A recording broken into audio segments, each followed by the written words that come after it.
Hindi ko malilimutan ang tag-araw noong taong 1986. Mainit ang hangin kahit gabi, at ang mga kuliglig ay parang koro ng mga matang hindi natutulog. Ako noon ay 12 taong gulang lamang, at tuwing bakasyon sa eskwela, ginagawian na naming magpipinsan na magbakasyon sa probinsya ng aming lolo at lola doon sa may San Isidro. Isang baryong nakatago sa likod ng mga burol at maisan sa gitna ng Luzon. Ang San Isidro ay isa sa mga baryong hindi mo madaling makikita sa mapa. At kung hindi mo kabisado ang mga liko-likong daan at lumang palengke at batong simbahan, tiyak, maliligaw ka. Walang kuryente sa gabi kung minsan. Lamparan di gas at kandila ang kasama mo sa hapagkainan. Tanging radyo lamang ang koneksyon sa labas ng mundo. At kapag tanghaling tapat, sabay-sabay ang mga kapitbahay sa pakikinig ng balita at drama ng AM. Isa sa mga inaabangan ko tuwing bakasyon ay ang makasama ang tito ko, si Tito Celso. Si Tito Celso ay bunsong kapatid ng nanay ko. Binata pa noon, nasa kalagitnaan ng edad ng 20.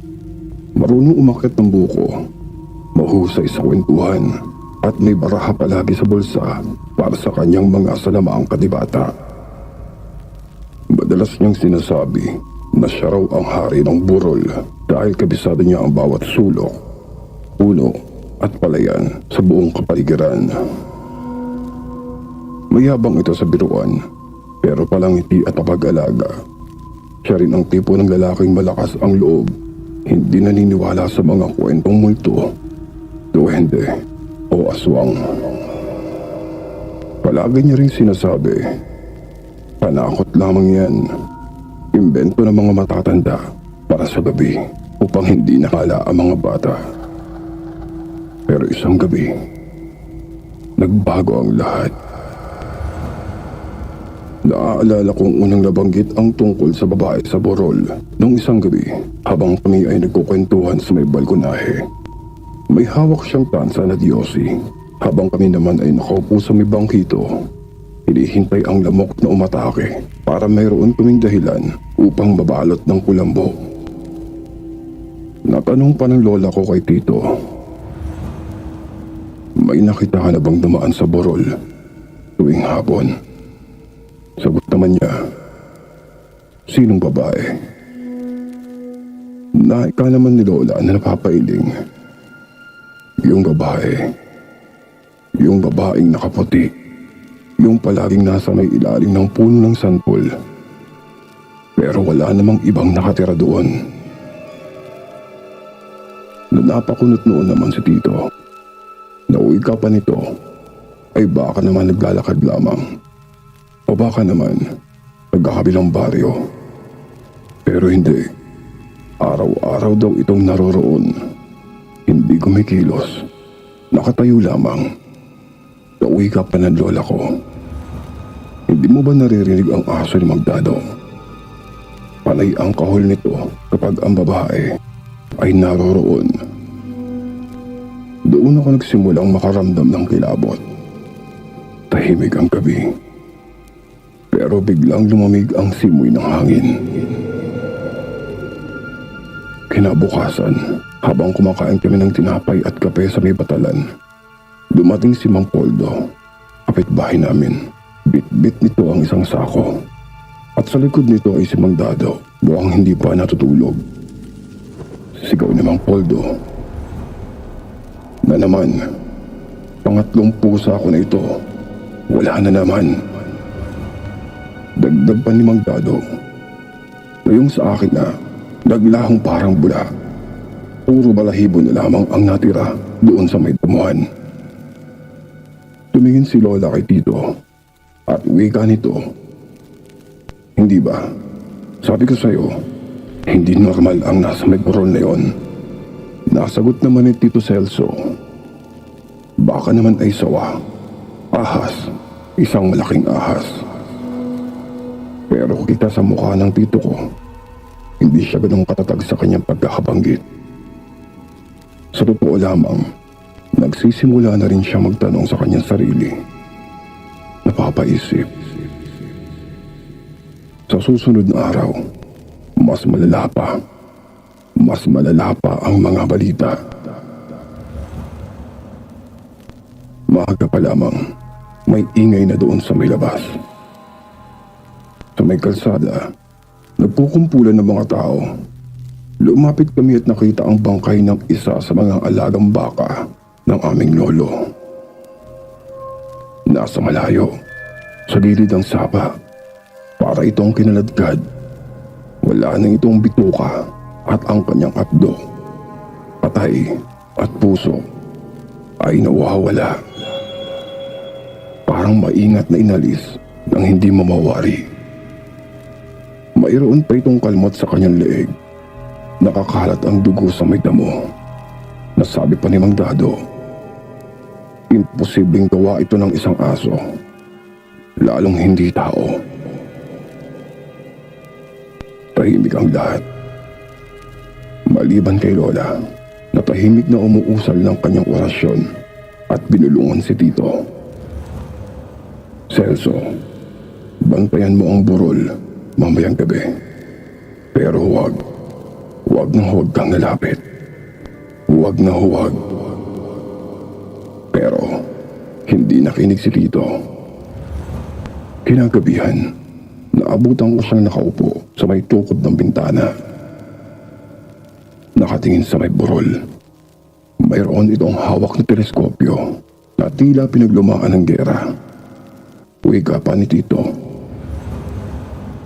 Tingnan natin kung totoo talaga ang sinasabi ng mga matatanda. Sumilip din ako. At totoo nga. Nandoon siya. May isang babae. Mayroong isang babaeng nakatayo sa ilalim ng punong santol. Nakaputi. Mahaba ang buhok. Hindi ito gumagalaw. Para lamang maniga. Parang manigin o estatwa. Naaakalain mo pang ang multo. Na hindi ko na naalala kung paano nga ba ako nakatulog ng gabing iyon. Basta pagdilat ko, wala na si Tito sa bahay. Pagkagising ko kinabukasan, wala si Tito sa may kusina. Hindi rin siya sumasagot nang tawagin ko ito sa may likod bahay. Akala ko pa nga, nasa bayan lamang siya para bumili ng sigarilyo o pandesal. Pero nang sumapit ang tanghali, hindi pa rin siya bumabalik. Nagsimula na akong kabahan.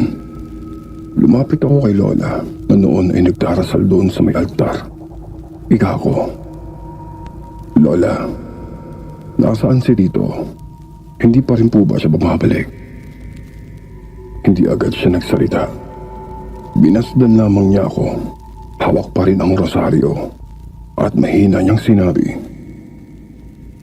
Apo, sinundan siya. Sinundan siya ng babae sa burol. Makalipas ang ilang oras, dumating si Tito, babad sa kanyang pawis. Basang-basa ng pawis. Maputla at parang nilalagnat. Wala siyang imik, dumiretso lamang ito sa kwarto at isinara ang pinto. Akala ko pa nga, baka inabutan lamang ito ng init o napagod. Pero may kung anong kakaiba sa mga mata niya. Malalim. Tila may nakita siya na hindi niya nauunawaan. Kinagabihan, habang kumakain kami, biglang bumisita si Aling Nena, isang matandang kapitbahay na kilala sa baryo bilang manghihilot at albularyo. Napanimula niya. May narinig na naman akong kuliglig sa di karaniwang oras. Kahapon ng madaling araw, pauwi na ako galing sa paghihilot. May nakasalubong akong anino doon sa may daan. Una, akala ko'y isa itong payong. Payong na itim. Pero bigla itong gumalaw. At biglang lumipad. Natanong pa ni Lolo, ito ba ay malaki o pabilog? Umangong si Aling Nena. Ika niya, parang anino ng isang malaking panigi. May balikat, may pakpak. At dito napabulong si Lola. Alam ko na kung sino siya. Isa itong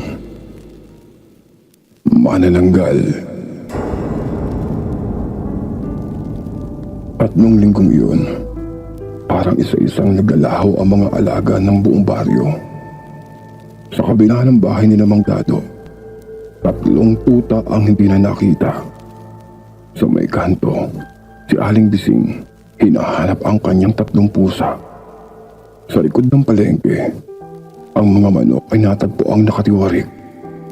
Subatan, tila pinagdiskitahan. Sa amin, nawalan ng 2 manok si Lolo. Ang isa ay natagpuan sa ilalim ng puno ng bayabas. Wala na ang mga laman loob. Tuyong-tuyo ang dugo. Tila piniga ang kanilang mga katawan. Sabi pa ng mga matatanda, pag may nawawalang hayop at natatagpuan sa ganoong kalagayan, hindi hayop ang gumagawa. Hindi hayop, kundi ibang nilalang. Ang mga bata pinagpapawalan ng gumala tuwing sumasapit na ang 5:00. Ang mga matatanda, nagsisindi na sila ng insenso. Nagsusunog, naghahain ng asin sa may pintuan. At ang iba, nagdidikit ng bawang sa may pintana. Marami sa amin ang hindi tumatawa sa mga kwento. Maging si Tito, hindi na muling ngumingiti. Simula noon, hindi na siya nakikipagbiruan sa amin. Palagi na itong tulala. Palaging nakasuot ng kanyang jacket kahit napakainit. Tumatanggi sa kanyang pagkain. Palagi raw siyang giniginaw. Minsan, naririnig ko siyang umiiyak tuwing gabi. Nagsasalitang mag-isa habang nakaupo sa may sulok. Na minsan ay narinig ko pa siyang bumubulong. Wika ni Tito. Bumabalik siya. Hindi niya ako nakita. Pero ako'y naramdaman niya. Nariyan na siya. Dito ay lalong lumala ang kanyang kalagayan.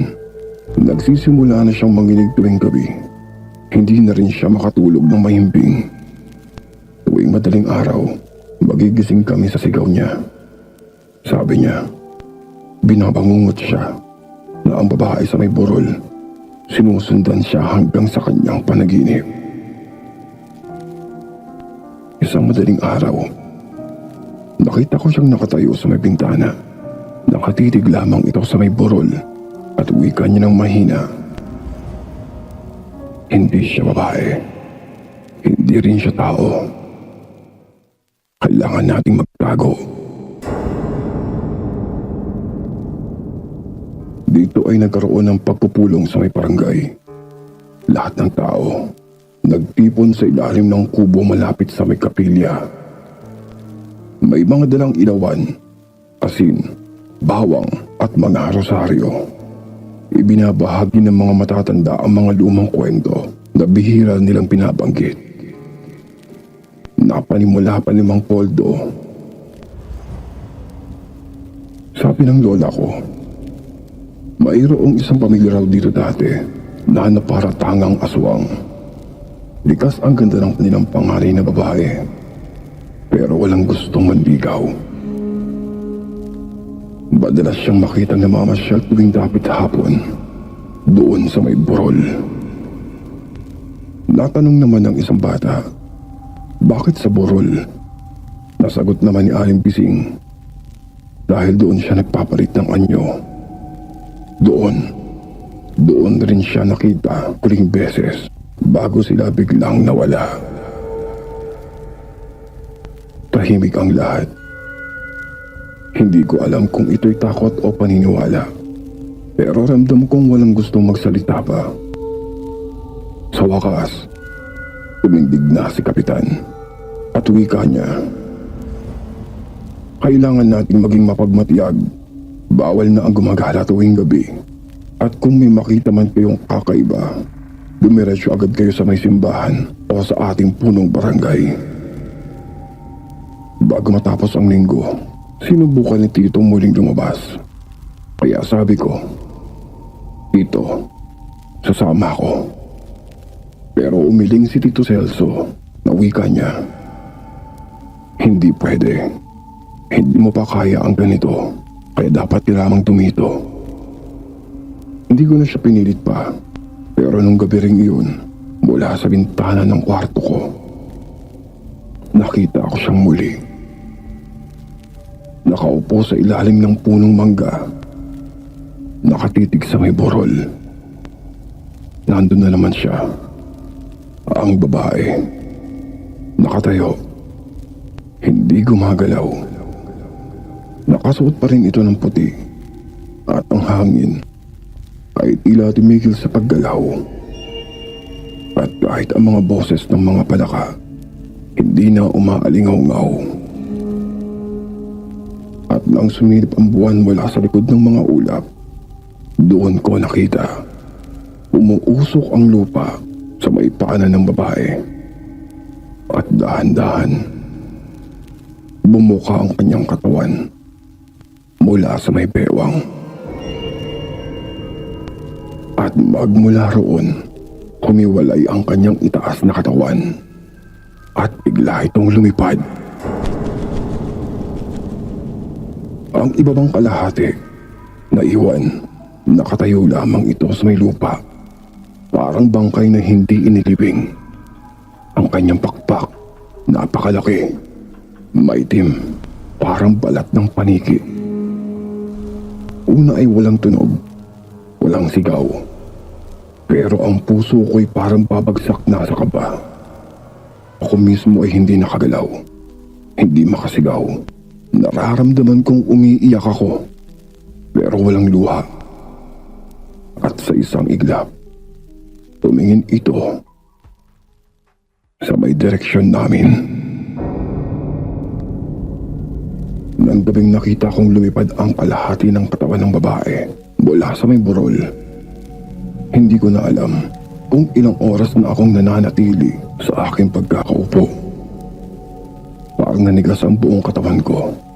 Wala akong lakas para tumakbo o sumigaw hanggang sa tuluyan na akong nawalan ng ulirat. Pagdilat ng aking mga mata, umaga na.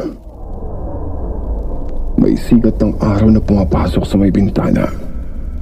Narinig ko ang boses ni Lola dun sa may kusina, tila may inaalagaan. Paglabas ko, nakita ko si Tito. Nakahandusay ito sa may papag. Giniginaw, nanginginig at parang nilalagnat. Nasabi pa ni Lola, hindi siya natulog buong gabi, na para bang mayroon siyang malalang trangkaso, pero wala naman siyang ubo. Pero malamig ang kanyang pawis. Wika ni Lola habang pinupunasan ng bimpo ang katawan ni Tito. Nilapitan ko sila. Tinitigan niya ako. Pero para bang hindi niya ako kilala. Simula noon, gabi-gabi na siyang pinabangungot. Minsan, sumisigaw pa siya ng, "Huwag kang lalapit. Huwag kang lalapit." Kahit na ito ay nakapikit. Minsan naman, tumatawa ito sa gitna ng gabi. Malalim, parang nababaliw. May pagkakataon na bigla siyang tatayo, pupunta doon sa may bintana at napapabulong ng, "Nandiyan na siya. Nandiyan na siya. Nasa ibabaw ng ating bubong. Nandiyan na siya." Dahil dito, hindi na siya pinatulog ng mag-isa ni Lola. Inilipat siya sa mismong kwarto ni Lolo at Lola para mabantayan nila. Tinanggal ang mga salamin sa may kwarto. Binalutan ng puting tela ang mga bintana at paglagay ng bawang sa lahat ng sulok ng aming tahanan. Na dahil dito, ilang araw kaming halos hindi natutulog. Sa utos ni Lolo, Dinala namin si Tito sa may Maynila. Isinangguni sa isang klinika ng doktor na pinsan ni nanay. Halos 1 linggo na siyang walang ganang kumain. Hindi na siya nagsasalita. At tuwing makakakita ng babaeng nakaputi, ultimo ang babaeng nurse, siya ay biglang napapatras. Parang biglang naaalala ang mga pangyayari na hindi mo mawari. Sa klinika, habang kausap ng doktor si nanay, ako naman ay naiwan doon sa may waiting area. Pinagmamasdan ko si Tito sa loob ng silid. Tahimik silang nag-uusap. May hawak ang doktor na clipboard habang si Tito nakaupo lamang doon sa may gilid ng kama. May sinasabi siya pero hindi ko marinig. Maya-maya pa, napailing ang doktor. Lumabas siya at tinawag si nanay. Wika ng doktor. Trauma. Isa itong matinding trauma. Hindi ito baliw. Hindi rin ito sakit sa utak. Mayroon siyang nakitang hindi maipaliwanag. Ang tanging lunas, pahinga, suporta, at panalangin. Tahimik si nanay bago muling nagsalita. Wika pa niya. Doktor, matanong ko lamang po, maaari po ba talaga yon ang ganyang takot? Galing po ba talaga yan sa trauma? Tumango ang doktor, wika pa nito. Ang isip ng tao kapag nakakakita ng isang bagay na labas sa realidad, nagkakagulo. Hindi natin alam kung ano talaga ang nakita niya, pero sa kanya, totoong totoo ito. Ito ang kanyang realidad. Pagbalik sa aming baryo, halos hindi na lumalabas si Tito. Tila ibang tao na siya. Ang dating masigla at palabirong si Tito Celso, ngayon ay tahimik na. Namumutla at lagi na lamang tilang nag-iisip. Kung minsan, makikita mo bigla na lamang siyang nakatitig sa may dingding ng bahay. Parang may sinusundan ang kanyang mga mata. Pinilit namin ibalik ang normal na takbo ng buhay. Ang mga pinsan ko, naglalaro pa rin doon sa may labas. Si Lola, nagluluto ng adobo tuwing linggo. Si Lolo, nag-aalaga ng kanyang natirang hayop.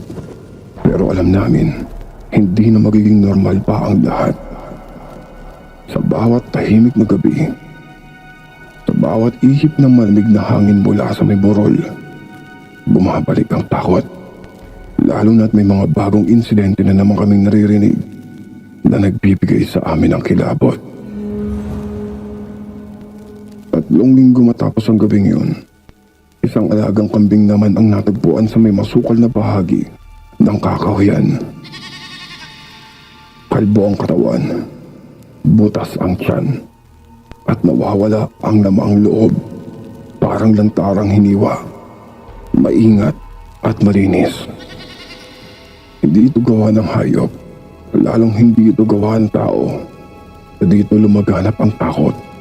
Walang gustong magsalita. Pero ramdam mo sa bawat tanong ng mga tao, may isa silang iniisip. Bumalik na naman ba siya?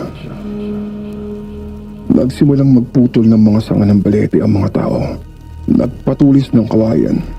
Naglagay ng palaspas sa mga bintana. Ang ilan, umalis ng baryo pansamantala. At kahit na walang ebidensyang makikita, malinaw sa lahat, may isang bagay na hindi nila maipaliwanag. Isang gabi, tinipon kami ni Lola sa may altar. Sa harap ng mga kandila at santong nakapatong sa lumang aparador, pinapikit niya kami at pinagdasal ng taimtim na wika pa niya. Hindi lahat ng sugat ay kayang gamutin ng gamot.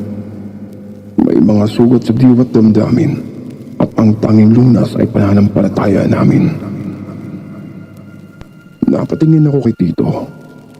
Nakaupo siya sa isang gilid, nanginginig at mahigpit na yakap ang kanyang sarili na mahina niya pang bulong. Hindi siya babae. Hindi siya tao. pangilabot ang kanyang muka. Pero nakita niya ako at hindi niya ako makakalimutan.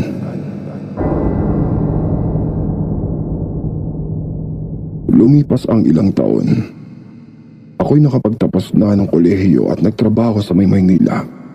Bihira na akong makauwi sa may San Isidro, lalo na magsimulang lumala ang kalagayan ni Lola. Naiwan sa akin ang ilang responsibilidad sa pamilya at si Tito Celso, pansamantalang nanirahan sa isang tiyahin namin doon sa may Laguna, sa ilalim ng mas malapit na pangangalaga ng aming kamag-anak. Ayon pa kay nanay, medyo bumubuti na daw ang kalagayan niya.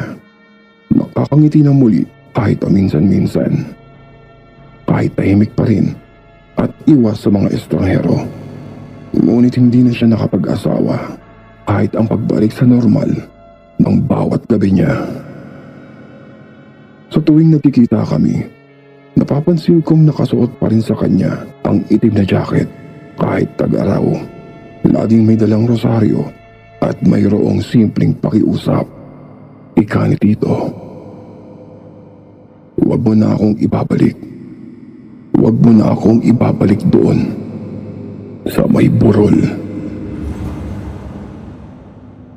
Isang buwan bago pumanaw si Lola, nakatanggap ako ng tawag mula kay Lolo.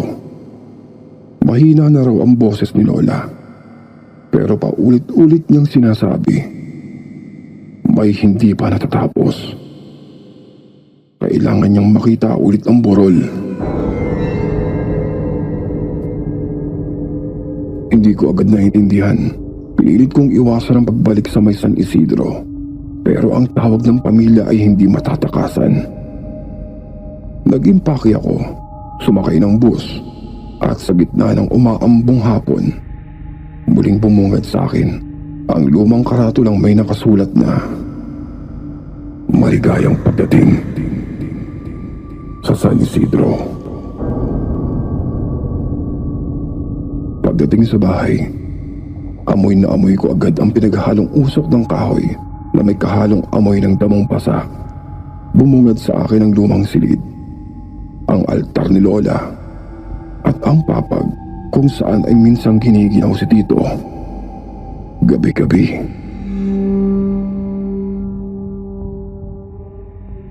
Ilang gabi akong natulog doon bago ang libing. Ang katahimikan na magdamag. Tila may mga yabag akong naririnig sa may kusina. Minsan naman, tila may mga kaluskos doon sa may bubong.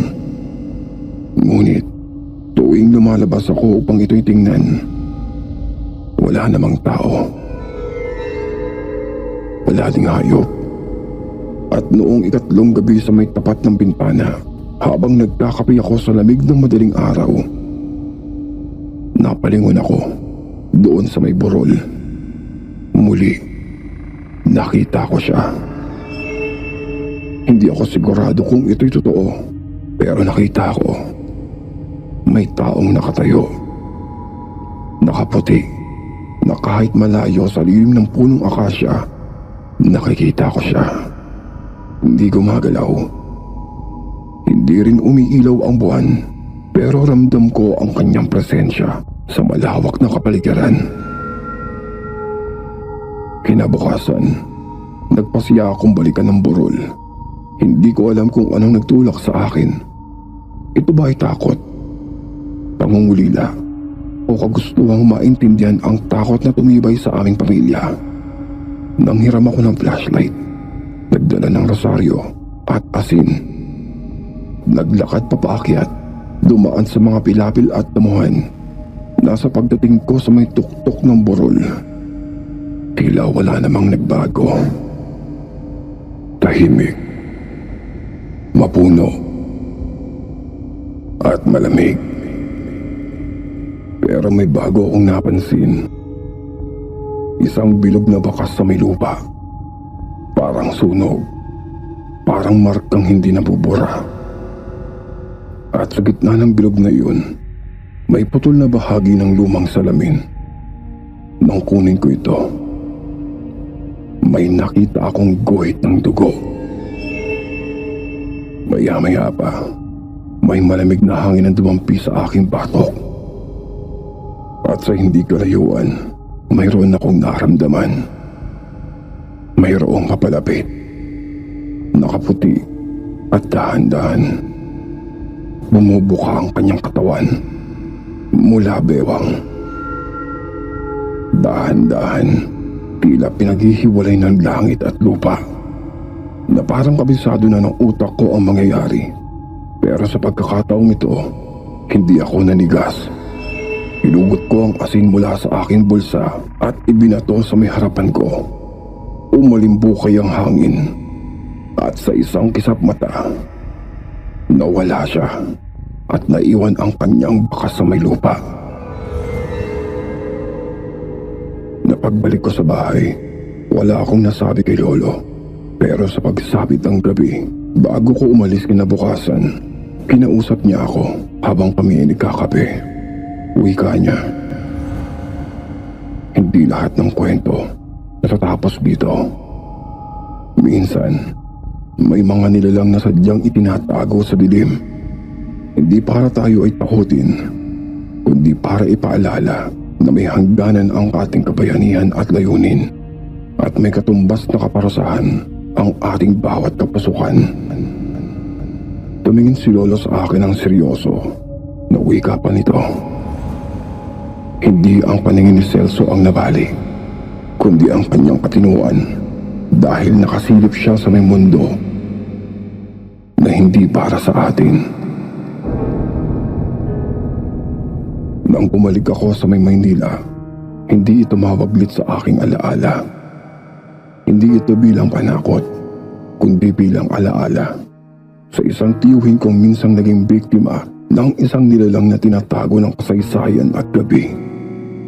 Hindi ko alam kung nakita ko ba talaga siya doon sa may burol, ang babaeng sinasabi niya, o dala lamang iyon ng takot at alaala. Pero sa tuwing isinasara ko ang ilaw sa gabi, may naririnig akong mahinang kaluskos sa bubong. Minsan, naririnig ko ang pagaspas ng mga pakpak at ang mahina niyang bulong. Nakita ka na niya at nandiyan na siya.